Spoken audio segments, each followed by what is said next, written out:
Hi, ladies. This is Diana with Thrive Not Survive, and I am a mama of 3 kids under the age of 6, and I'm on hot pursuit to find out how to thrive during this season of my life with young kids and not just barely survive. So come with me on my adventure.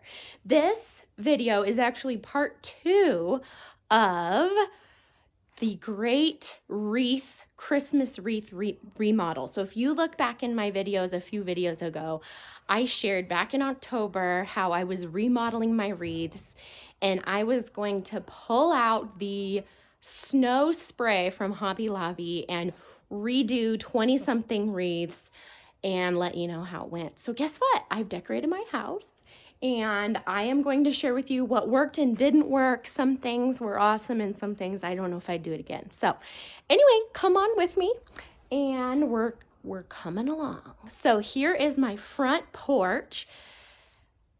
This little porch, you can tell that these little trees I actually picked up at Walmart, and I did not spray them. That's why they look perfectly white all over. I did add some cute little strings from Hobby Lobby. These were like $4. This whole string that goes around the whole tree. That was awesome. I did spray this wreath, which I'm really happy how it turned out. So I used the fake snow. I thought it turned out really well. I added some of these little pine cones. I sprayed these berries because they were way too bright. So that actually turned out great. This is from the store. I did not do this. This is from the store. I did remodel this whole wreath. I love how it turned out. I took everything off of it. These berries were Hobby Lobby. Some were from Walmart, actually. I collected pine cones from around our neighborhood, and I also bought some. So Thanksgiving pine cones are 90% off at Hobby Lobby right now. So it's the perfect time to buy pine cones even for next year. Is just get plain pine cones. They're really cheap. And then I actually like how they turned out when I sprayed the pine cones because I like them frosted. That is all for my front porch. Come on in. I'm going to keep my voice down a little bit because I've got sleeping kids. Okay, so I redid this whole garland that goes up my staircase. Can you see that?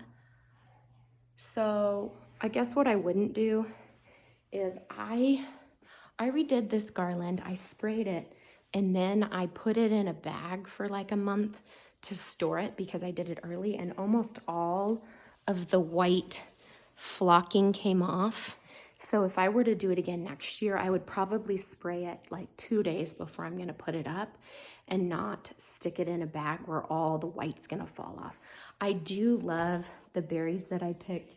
These were from Walmart. These are little sprigs that I cut because they were huge sprigs, but I cut them in little pieces, and then I just stuck them up the garland. It really dressed up my old worn out garland.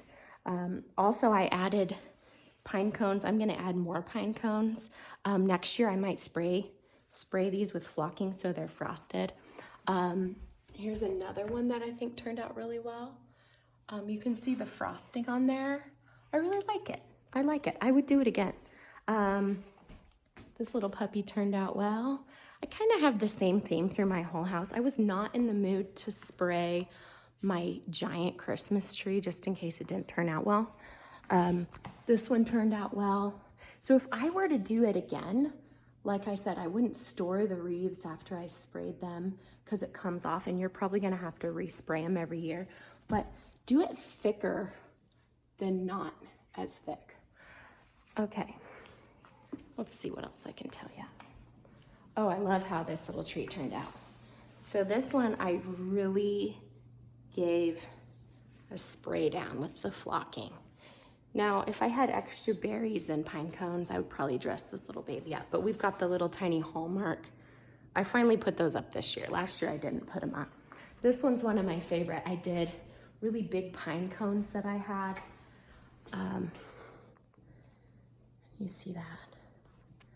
I do matching wreaths. Wreaths is just my thing. It's just the easy way. All these 3 are matching, and I hang them with, it's almost like a really thick hemp rope. Looks super cute. This tablescape was inspired by one of my best friends who put this Christmas lights inside a basket for a gift.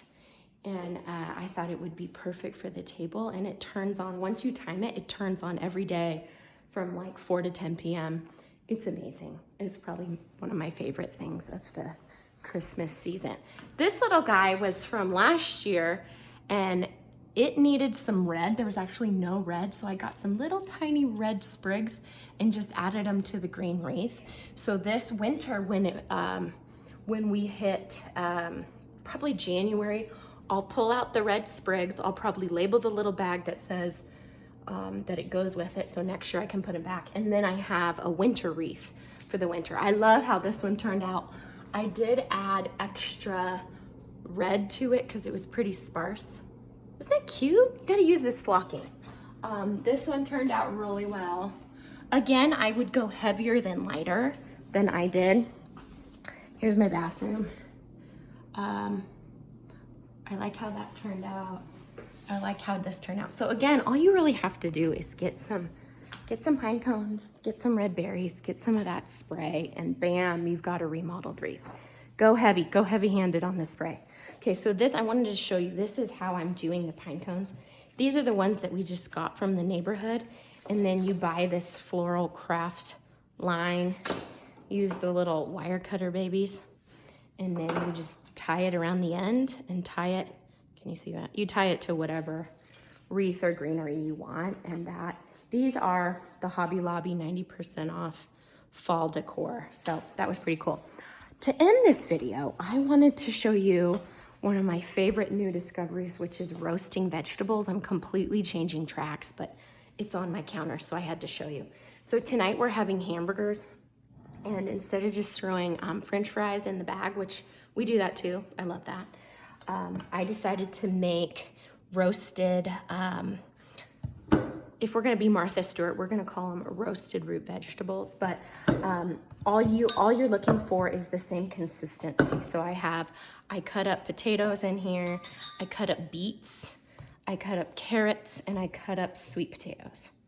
So they're all super hard, so they're gonna cook. You wouldn't wanna put zucchinis in with this because they would be burned and mushy, and then your sweet potatoes wouldn't be cooked. So what I'm gonna do is, all I'm gonna do is drizzle this olive oil over them, stir it up really good, add a bunch of salt and pepper, garlic powder, and probably, not dillweed, parsley flakes. And then the key is you have to heat your oven to 500 degrees. So if you do it at 350 or 400, it's just not hot enough, and they're gonna be floppy, they're not gonna crisp up. So the key is 500 degrees. And it's usually about 15 to 25 minutes. So I would stop it at 15 minutes, stir it, and then put it back in. Super easy. Our family loves these. I'm still trying to get my girls to eat the beets, but we're working on it. Another little tip at the end is, if you've ever had boiled Swiss chard beet greens that comes on the end of the beets from the store, they are even better than Swiss chard. They're sweet. So you just throw these little puppies in the pan, put some water in there, boil them for like 3 to 5 minutes max, take them out, and then you just eat them with salt. Sometimes we'll put white vinegar on them, but oh my gosh, they're so good. Okay, ladies, you got this. Part of learning how to thrive as a mom is doing little things that you enjoy. So whether that's reading a book, for me, it's decorating for Christmas, or cooking, or doing something that's slightly creative. It fills my cup. We need to do that as mamas. So have an amazing Christmas season. Make it simpler than more complicated. Let's do this. Let's have a peaceful, orderly Christmas season that's not frantic and full of too much. Love you. Talk to you soon.